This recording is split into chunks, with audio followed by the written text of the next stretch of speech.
Hello friends, today we will discuss about function overloading. I Kaushik sir welcome you to your favorite channel Learn with Kaushik.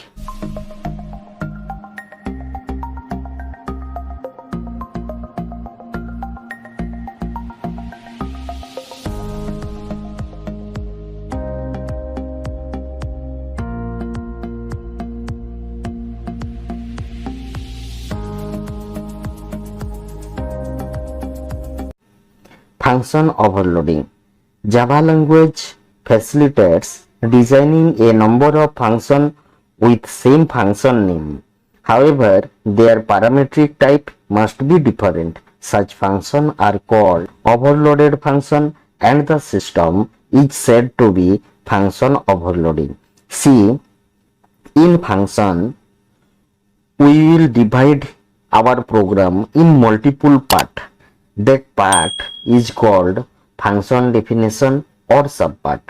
Okay, then when that subpart or function definition, if we declare with same name, okay, when a function definition or subpart will be declared by same name, but their parametric type or return type must be different, then that function is called overloaded function. Okay, and the system is said to be function overloading. Understood? Then when we declare multiple function with same name but their return type and parameter list will be different, okay, then that function is called overloaded function and the system what we use is called function overloading. Polymorphism is the process of declaring function with the same name but for different purposes. Through function overloading, Java implements polymorphism. See, polymorphism you already know. Okay, polymorphism is formed by adding two words. First one is poly, second one is morphism. Okay, poly means many, morphism means form. Okay, means when we declare a function in different form or when we declare a function for multiple purposes, then that process is called polymorphism. Then here in function overloading, we have declared a single function name for multiple purposes. Yes or no? That is why through function overloading we will achieve polymorphism. Yes or no? Okay, then compiler during compilation finds the function by matching the types and number of arguments to ensure which of the function will be called. This system is known as early binding or static binding. Okay, see, in function overloading we have declared a single function name for multiple purposes. Yes or no? Means all the function what will be present in our program will be in same name. Yes or no? Then which function is to be called through which function signature, how we will decide? According to the return type and argument. Okay, according to the return type or argument we will decide which function will be called which one. Okay, and that process is called early binding or static binding. Understood? Means through which we will decide which function we need to be called, that is called early binding or static binding. Okay, then next we will proceed. Next is terminology of function. Okay, first one is recursive function. See, recursive function is a function through which we call itself either directly or indirectly. It means when we call a function more than one time, either directly or indirectly, that is called recursive function. In general, we know that in a program a function will be called only once. Yes or no? Means how many time we need to be called according to the function signature we will decide. But if a function will be called by itself, okay, if a function will be called by itself, then that function is called a recursive function. Okay, that function is called a recursive function. Then next is actual parameter. Okay, the parameter which described in color module. Color module means main function. Okay, color module or main function is called actual parameter. It is used to pass the value to function definition. We already know it. Yes or no? Actual parameter means what variable we will declare under main function to enter the value and store it. Okay, that variable is called actual parameter. Understood? And in that variable we receive the value from input device, and that value we will pass to function definition. That is why we will tell actual parameter we use to pass the value. Okay, then next is formal parameter. Formal parameter, see the parameter which describe in function definition or function header is called formal parameter. It is used to receive the value from main function.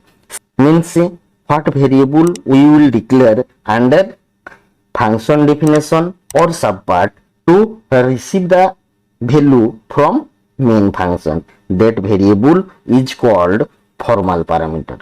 Understood? That variable is called formal parameter. Then what values will be passed from main function, that value we will store under this variable. Okay, that is why we will tell that formal parameter we use to receive the value. Understood? Then next we will proceed. Next is pass by value, pass by reference. Pass by value is the process of passing a copy of the actual parameters to the formal parameter. Any change made in formal parameters does not reflect on actual parameter. See, through pass by value process, we will pass the value from main function to function definition. Okay, through this process we directly pass the values. That is why if we use that value under function definition, after that if any change made with that, then accordingly that value will not be affected or will not be changed in main function. That is why we will say that any change made in formal parameter does not reflected on actual parameter. Understood? That is pass by value. Means in pass by value we will pass the values directly from main function to subpart. Okay, then next is pass by reference. Okay, see, pass by reference is the process of passing the reference or address of actual parameters to formal parameters. Any change made in formal parameter will be reflected on actual parameter.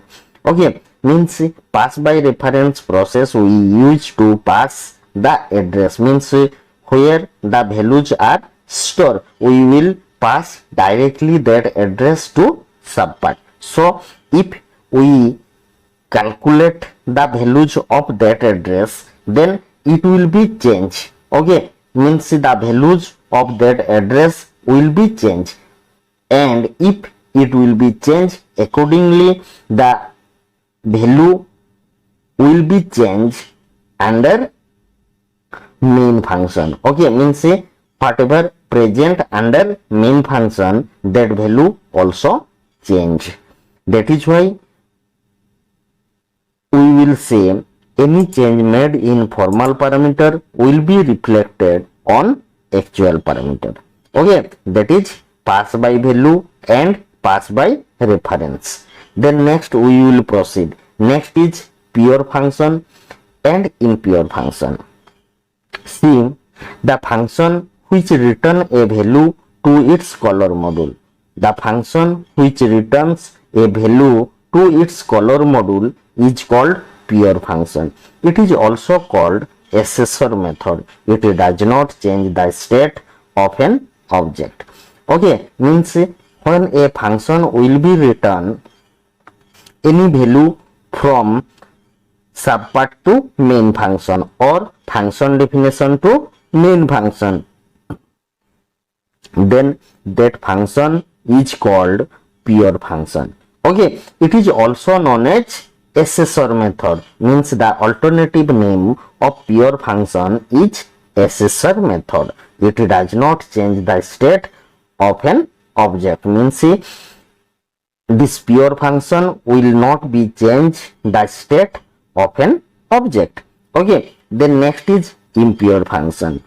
The function which may not return a value to its caller module is called impure function. It is also called mutator method. It changes the state of an object. Okay, then impure function, when a function will not be returned any value from subpart to main function or from function definition to main function, that function is called impure function. Understood? That function is called impure function. Impure function also known as mutator method. Okay, means the alternative name of impure function is mutator method. This impure function changes the state of an object. Understood? Okay, that is called pure function and impure function. Okay, then this chapter finished here. Okay, next we will discuss some program related to function overloading. You learn the chapter seriously. Okay, and if you have any doubt, you write your doubt in comment section. And if you like my video, then press on like button. Also subscribe my channel and press the bell icon to get the latest notification. And another one thing I want to say, those who are reading in ICSE Standard 10, you have to share this video with your friend or relative, through which they also will take the advantage of this video. Then for today, this much. Thank you. Have a good day.